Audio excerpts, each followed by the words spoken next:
Assalamualaikum warahmatullahi wabarakatuh.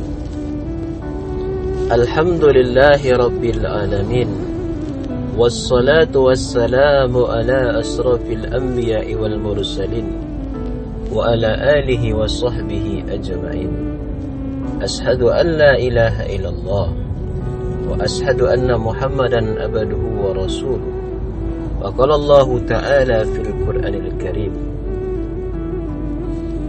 A'udzu billahi minasy syaithanir rajim.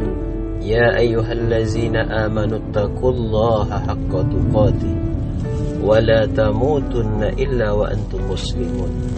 Fa ya ibadallah, usikum wa nafsi bitaqwallah wa ta'atihi faqad fazal muttaqun. Bersyukur kita kepada Allah, sama-sama mengucapkan alhamdulillahi rabbil alamin. Tidak ada kata yang dapat membalas detak jantung, tetesan aliran darah masih mengalir, napas yang kita hirup, langkah kaki, ainan tangan, melainkan ungkapan dan ucapan alhamdulillah.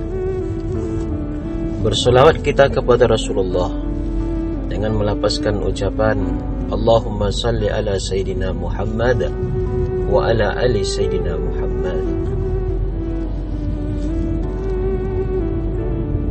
Para pendengar yang dirahmati Allah Subhanahu wa ta'ala, dimanapun berada, baik dalam keadaan duduk sambil meminum teh dan kopi, baik dalam keadaan sedang berangkat bekerja, semoga kita senantiasa diberikan kesehatan, diberikan umur yang berkah, diberikan petunjuk dan hidayah oleh Allah Subhanahu wa ta'ala sampai akhir hayat hidup husnul khotimah. Para pendengar yang dirahmati Allah Subhanahu wa ta'ala, perlu kita ketahui bahwa kita hidup di dunia ini hanyalah seorang perantau. Kita hanyalah mampir sejenak di sebuah pulau. Pulau itu bernama dengan dunia. Maka tidak sepantasnya kita sombong, angkuh dan takabur. Maka senantiasalah menjadi hamba-hamba yang memiliki hati yang suci. Qad aflaha man zakkaha wa qad khaba man dassaha. Maka beruntunglah orang-orang yang menyucikan jiwanya. Beruntunglah orang-orang yang menyucikan jiwanya, membersihkan jiwanya, dan merugilah orang-orang yang mengotori jiwanya. Maka kalau kita sadari kita ini dari mana, sedang di mana, dan akan kemana, kita senantiasa memperbaiki diri kita, dan kita akan memiliki akhlak yang tawadhu, akhlak yang baik. Sampai kapan? Selama kita hidup di atas dunia ini. Sebenarnya apa hakikat hidup ini? Di dalam Al-Quran Allah Subhanahu wa ta'ala telah menjelaskan, wa ma khalaqatul jinna wal insa illa liya'budun. Allah menciptakan jin dan manusia semata-mata kita hanyalah untuk beribadah kepada Allah Subhanahu wa ta'ala. Maka manusia adalah makhluk yang paling istimewa diciptakan oleh Allah Subhanahu wa ta'ala. Memiliki akal, memiliki pikiran, memiliki IQ. Itu berguna untuk merenungi atas kebesaran Allah Subhanahu wa ta'ala. Sedangkan manusia juga diberikan hawa dan nafsu. Maka hawa dan nafsu itu merupakan hal yang mesti kita kendalikan dalam kehidupan kita. Disitulah gunanya IQ, pikiran. Afala ta'qilun? Apakah engkau tidak berpikir?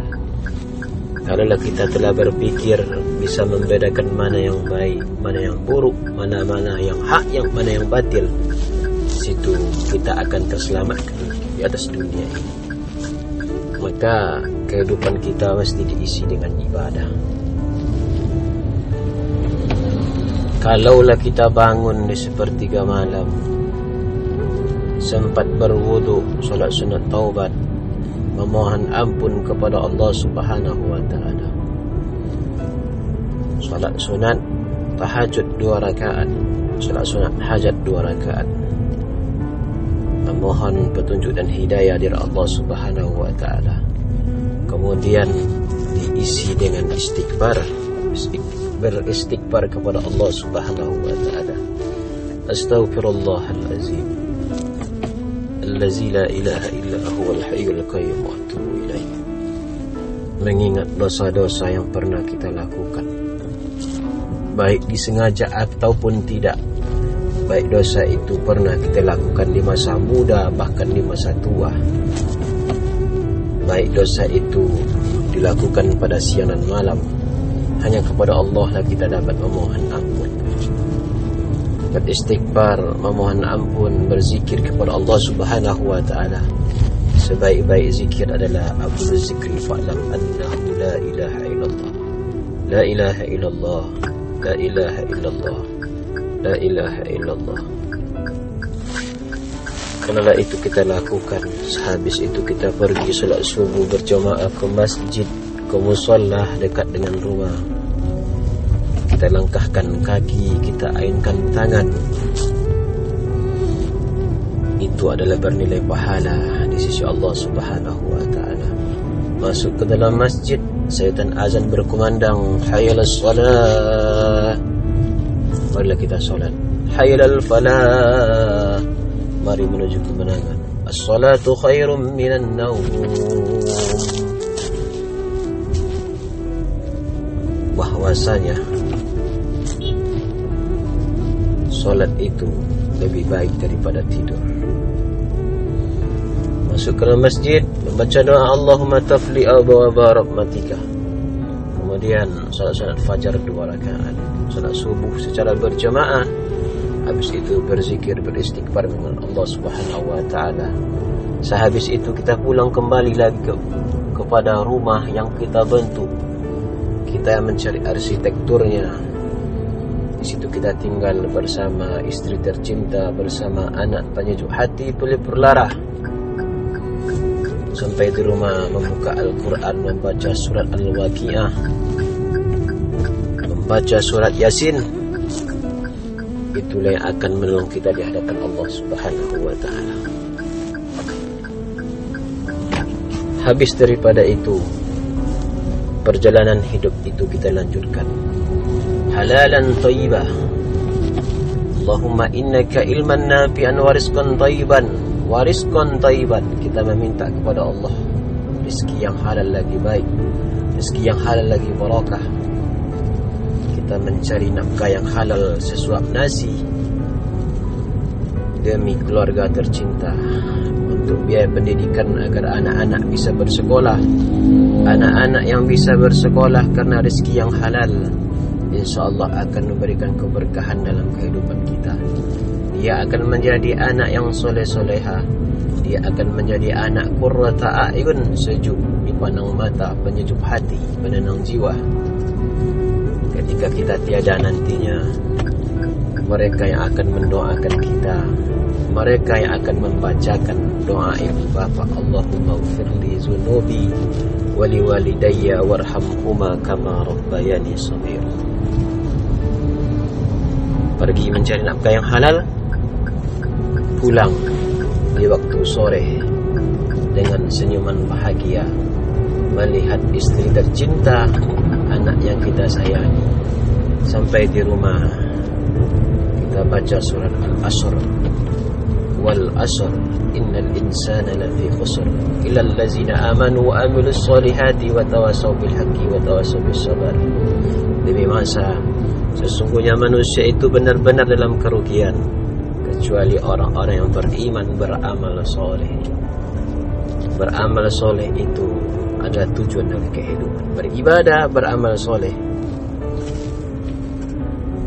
saling menasihati dalam kebenaran dan saling menasihati dalam kesabaran.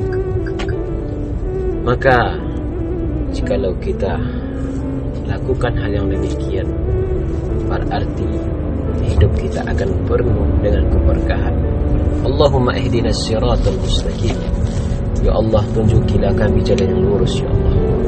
Jalan yang diberikan kepada Rasulullah SAW, jalan yang diberikan kepada para nabi-nabi Allah, kepada Rasul-Rasul Allah, kepada para sahabat tabi'in, jalan yang diberikan kepada ulama. Kalau itu kita dapatkan, insyaAllah hidup kita akan bahagia. Karena kita menyadari bahawa hidup kita adalah, karena kita menyadari tujuan dari kehidupan kita adalah Allazi khalaqal mauta wal hayata liyabluwakum ayyukum ahsanu amala. Allah yang menciptakan mati, Allah yang menghidupkan, Allah menguji siapa yang paling baik di antara kamu. Ayyukum ahsanu amala. Orang yang paling baik amal ibadahnya, orang yang paling banyak amal ibadahnya, ikhlas murni karena Allah Subhanahu wa ta'ala. Maka jadikan tausiah yang singkat ini, ceramah yang singkat ini menjadi bekal dalam kehidupan kita. Selain daripada itu, apa sebenarnya tujuan dari kehidupan? Beribadah kepada Allah Subhanahu wa ta'ala sudah kita tunaikan. Salat-salat tahajud kita lakukan. Kalaulah ibadah salat-salat tahajud dilakukan, insya-Allah ibadah salat lainnya akan mengikuti, akan terasa mudah. Dan tidak pernah meninggalkan salat berjamaah, salat subuh, zuhur, asar, maghrib, isya. Di situ Allah akan memberikan ketenangan dalam kehidupan kita. Allah akan memberikan kebahagiaan dalam kehidupan kita. Maka hendaknya kita senantiasa berada dalam kebaikan. Selanjutnya, tujuan dari kehidupan kita adalah khairun nas anfa'uhum linnas. Orang yang paling baik, kata Rasulullah SAW, Nabi Muhammad suri tauladan kita adalah orang yang paling bermanfaat untuk orang lain, orang yang paling bermanfaat untuk umat, orang yang paling bermanfaat untuk menolong agama Allah Subhanahu wa ta'ala. Maka kalau kita renungi di dalam hati yang paling dalam, kita menyadari hidup ini sementara. Kalaulah kita punya jabatan, jabatan itu akan kita manfaatkan untuk menolong fakir miskin, orang-orang yang membutuhkan pertolongan. Maka kalau kita punya harta, kita akan menolong orang-orang fakir miskin yang membutuhkan, anak yatim, orang tua sakit di kampung halaman, tak memiliki anak, tinggal di rumah sendiri, sakit, tidak ada yang akan membantu. Maka kita akan menolongnya ikhlas karena Allah Subhanahu wa ta'ala.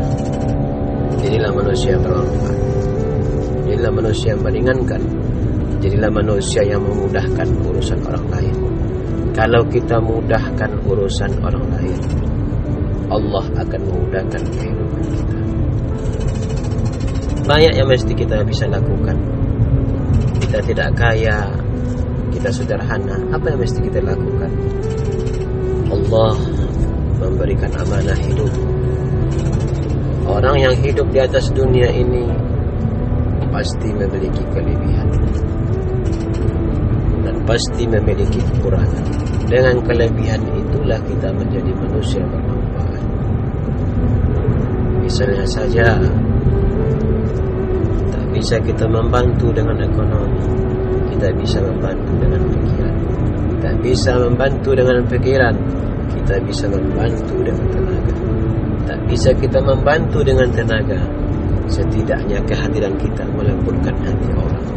Cakap tak pernah tinggi, cakap tak pernah kasar, sejuk dipandang mata. Setidaknya itu sudah bermanfaat kita di tengah-tengah kehidupan sosial bermasalah. Maka setidaknya tujuan kita hidup yang pertama adalah untuk beribadah kepada Allah Subhanahu wa ta'ala. Kemudian jangan lupa hak khairun minan nas, menjadi manusia yang bermanfaat untuk sesama manusia. Kepada siapapun berlaku baiklah, kepada siapapun berlakulah dalam kebaikan. Kalau itu kita lakukan, insyaAllah hidup kita akan bahagia. InsyaAllah Allah Subhanahu wa ta'ala akan memudahkan setiap urusan kita. Renungkan ke dalam hati, semoga bermanfaat, terutama untuk diri kami pribadi sendiri. Wassalamualaikum warahmatullahi wabarakatuh.